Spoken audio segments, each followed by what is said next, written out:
तुम अपनी सास से इतनी परेशान क्यों हो? वो सास नहीं, परेशानियों का घर है। जब देखो नाक चढ़ाए मुसल्लत रहती है।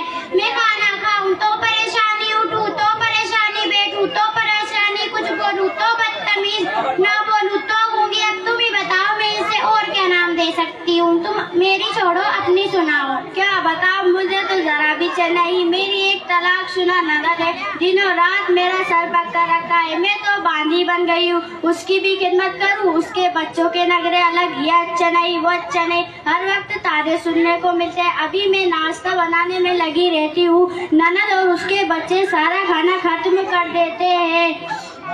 अरे अगर मुझे खाना हो तो बनाना पड़ता है, या बचा कुचा ही मेरे हिस्से में आता है। अरे ये बहन कौन है, मैं तो पूछना ही भूल गई। ये रुकैया आंटी है, मुंबई से आई है। दीनी तालीम की बहुत मालूमात रखती है। अरे रुकैया, तुम अभी तक यहीं बैठी हो? आइए बैठी।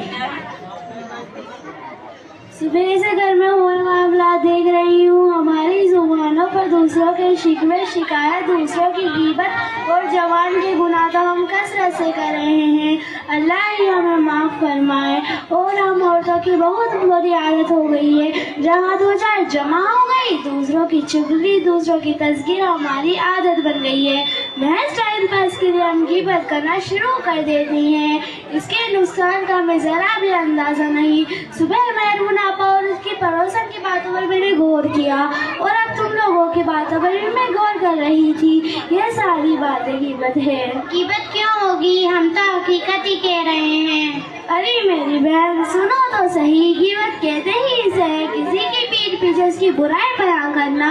अगर तुम कोई ऐसी बात कह रही हो जिसमें नहीं, ये बहुतान है, दोनों ही बड़ी बुराइयां हैं। गीबत के बारे में कुरान में कहा गया है। और क्या तुम में से कोई है जो अपने मुर्दार भाई का गोश्त खाना पसंद करे? क्या तुम्हें से घिन नहीं आएगी?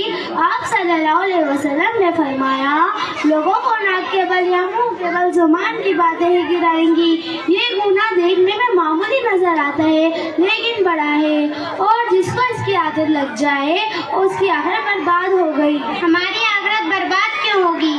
क्योंकि जब हम किसी की पीठ पीछे उसकी बुराई करेंगे तो कयामत के दिन हमारी नेकियां उसको दे दी जाएगी जिसकी हमने गीबत की है। अरे मेरी बहन, मुझे तुम्हारी बातें सुनकर मालूम हुआ कि इतने बड़े गुनाह को मैं टाइम पास समझती थी, लेकिन हम लोगों ने तो बहुत लोगों की गीबत करी। अब हम क्या कर सकते हैं? सबसे पहले तुम अल्लाह से तौबा करो, फिर तुम उससे माफी मांगो जिसकी तुमने गीबत की है। मुझे माफ कर दो, मैंने